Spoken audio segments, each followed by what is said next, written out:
Fala galerinha, bom dia, boa tarde, boa noite, sejam muito bem-vindos aqui ao canal Juazeiro Cidade Educadora, aula em rede. Eu sou o Joedson Silva, sou analista em educação tecnológica da Rede Municipal de Ensino, sou ator, sou produtor cultural e estou aqui mais uma vez para falar com vocês sobre teatro. E hoje a gente vai falar sobre os elementos que ajudam o teatro a funcionar melhor, a ser melhor entendido, para que você tenha uma experiência mais adequada ao assistir o espetáculo de teatro. Existem os elementos do teatro. Eu vou começar falando dos elementos sobre a cenografia. A cenografia é uma parte do espetáculo em que você ambienta aquele espaço, né? Onde que acontece a sua história? É no escritório? É no estádio? É numa lanchonete? É num cemitério? É num jardim? Então, de acordo com o que acontece na sua história, esse ambiente é mostrado por meio do cenário, da cenografia. A cenografia no Brasil, ela passou por uma mudança importante, uma modernização na década de 40, quando Ziembinski, um diretor polonês, veio ao Brasil, morar no Brasil, e dirigiu um espetáculo de um autor nacional chamado Nelson Rodrigues. Foi o espetáculo Vestido de Noiva, que está aqui nessa foto. E a partir de então, o cenário, a cenografia, a estética teatral passou a ser completamente diferente. Ele trouxe ideias inovadoras da Europa para cá e mudou completamente o teatro do Brasil, tá? Antigamente o cenário era um painel chapado, era uma tela em que o artista pintava chapadamente o que significava o espaço que a pessoa estava. Se eu estava num jardim, então eu pedia para um pintor pintar ali plantas, bancos, fonte, aqui atrás de mim, mas ficava um cenário meio que chapado, né? O Ziembinski veio com a proposta de tridimensionalizar o cenário. E aí, no espetáculo Vestido de Noiva, foi o marco, né? A partir dele foi o marco que inicia o teatro moderno no Brasil. Mas o cenário, ele não precisa ser composto só por coisas sólidas, coisas físicas. Eles também podem ser compostos por pessoas. Aqui eu tenho o espetáculo Lari Lará, Macunaíma Saravá, de Salvador, Bahia, em que os atores compõem o cenário com seus próprios corpos, né? A gente tem aqui a Estátua da Liberdade, os macaquinhos não falo, não ouço, não escuto, não falo, não ouço e não vejo, e uma ponte, né? E um ator interpretando no meio desse cenário feito por corpos humanos. Eu também posso fazer um cenário simples, com coisas simples e baratas. Por exemplo, esse espetáculo daqui de Juazeiro, chamado 15, do diretor De Villes, ele utilizava simplesmente galhos secos, para fazer cerquinhas, para dar a impressão de que era uma roça, um ambiente rural daqui do sertanejo, né? Árido. Então, a cenografia, ela serve para essa ambientação, para você ter exatamente a ideia de onde é que aquela história está acontecendo, certo? A iluminação, ela pode ser, todos esses elementos que eu estou falando aqui, eles podem estar no espetáculo de teatro ou não. O que vai fazer com que o teatro aconteça é aquilo que eu falei na aula sobre a introdução ao teatro, que é aquele tripé: ação, agente da ação, alguém que observa essa ação desse agente que está sendo executada. Isso é o básico. O que vem depois são os elementos que vão rechear o espetáculo. Então, a cenografia é essencial? Não, ela ajuda a melhorar o entendimento da peça, mas ela pode não existir. Eu posso simplesmente dizer que estou sentado numa cadeira e a cadeira não está aqui. Eu posso dizer que estou aqui segurando no poste e o poste não está aqui, mas eu digo a você que está aqui. E aí você vai assistir o espetáculo e acreditar que existe um poste aqui. Então, o meu cenário também pode ser imaginário. Eu posso criar um cenário que ele não está aqui presente, né?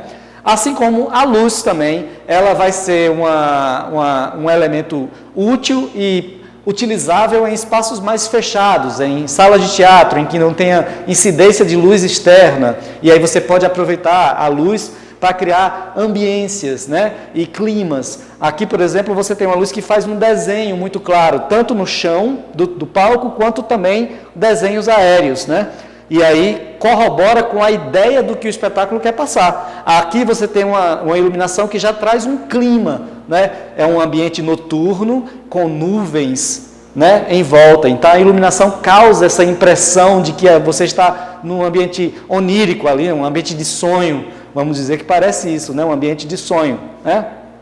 Então a iluminação, a cenografia, 2 elementos, mais 2 elementos, maquiagem e figurino. Aqui nós temos a Fernanda Montenegro no espetáculo O Rei da Vela, e aqui uma maquiagem magnífica que parece que ela está com uma máscara, mas ela está maquiada. Então a maquiagem também tem essa função de ajudar a história a acontecer. Eu faço o personagem de um gato, então eu vou e maqueio o meu rosto para que eu pareça um gato, a minha face pareça, lembre um gato, né? Eu faço um personagem que ele foi criado no mangue, na lama, e aí eu vou estar maquiado com todo um barro e tudo mais. Então, várias ideias podem acontecer, né? Na criação da personagem do espetáculo, a partir dos elementos também que vão colaborar com a história. O figurino, olha aqui é o espetáculo, entre elas, não lembro agora o nome, é um espetáculo de Salvador, esteve aqui em Juazeiro, inclusive, e o figurino das meninas é esse figurino meio sépia, né, meio seco, para trazer também a ideia do que elas querem dizer com o texto. O figurino também colabora com o texto, né? O que é que o espetáculo está dizendo? Que figurino vai ser mais adequado para poder passar o que eu quero dizer no teatro, certo? Então, maquiagem, figurino, iluminação, cenografia e o texto. Aí o texto é onde vem a coisa da dramaturgia, o drama, a trama, o que acontece no espetáculo teatral. Esse texto ele pode não ser um texto falado, ele pode não ter palavras, ele pode ser uma sequência de movimentos, como uma coreografia, ele pode ser um grande silêncio e troca de olhares. Isso é a dramaturgia, né? E aí, nisso a gente traz a ideia de comunicação verbal e não verbal, por exemplo, né?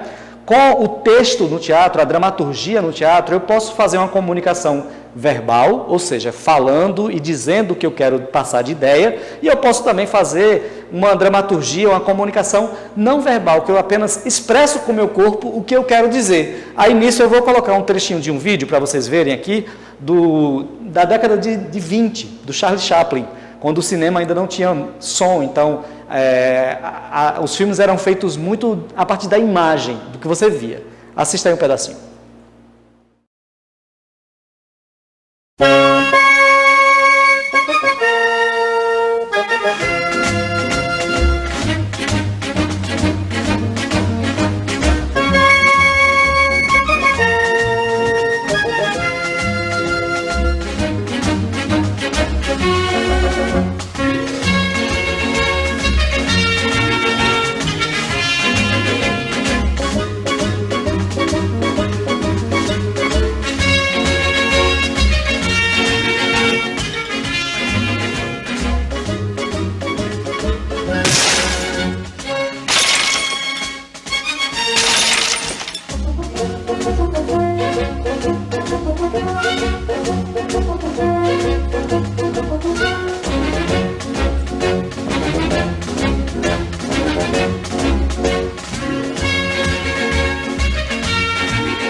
Viu só?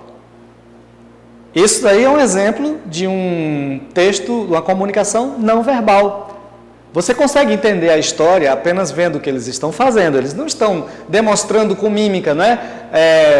Eu vou dizer, um copo, né? Na mímica. Eu vou demonstrar para você claramente que é um copo que eu tenho na mão. E a ação não, a ação ela só acontece. E a pessoa olha a ação e ela sabe o que a outra pessoa está dizendo com aquela ação, sem necessariamente a pessoa ter que fazer vários gestos para a pessoa entender o que você quer dizer, certo? É interessante, né?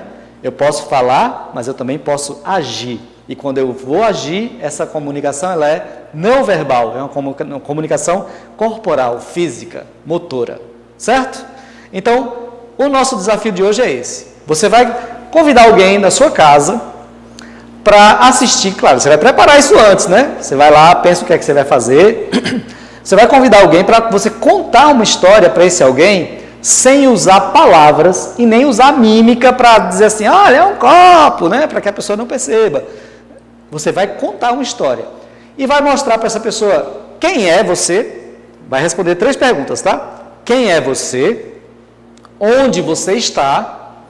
E o que você está fazendo? Certo? Quem é você? Onde você está? E o que você está fazendo? E aí você vai fazer essa cena para essa pessoa, pode ser para o seu pai, para sua mãe, para o seu irmãozinho, para quem você quiser, e deixar que a pessoa diga o que foi que ela viu, tá? Não vai impor, não. Só faz e deixa que a pessoa vai entender, tá bom? Sem usar palavras e sem usar gestos de mímica, usando uma ação qualquer. Quem é você? Onde você está? Você é um empresário, está no seu escritório e está preenchendo uma papelada? Você é um professor, está na sala de aula, dando aula, né, para os seus alunos? Você é um motorista que está dirigindo o seu carro na rua, num trânsito, e estressado, no trânsito engarrafado? Não sei, são só exemplos, mas não segue meu exemplo não, tá? Faz aí o seu, seja criativo, seja criativa, por favor. Não vai copiar o que eu estou dizendo não, faz o seu, tá certo? E depois, vai lá no portal e conta pra gente como foi essa experiência. Será que você vai conseguir convencer e mostrar para a sua pessoa aí na sua casa de que isso que você fez é uma história? Vamos lá? Topou o desafio? Fechou? Valeu, gente, obrigado, fiquem com Deus e até uma próxima.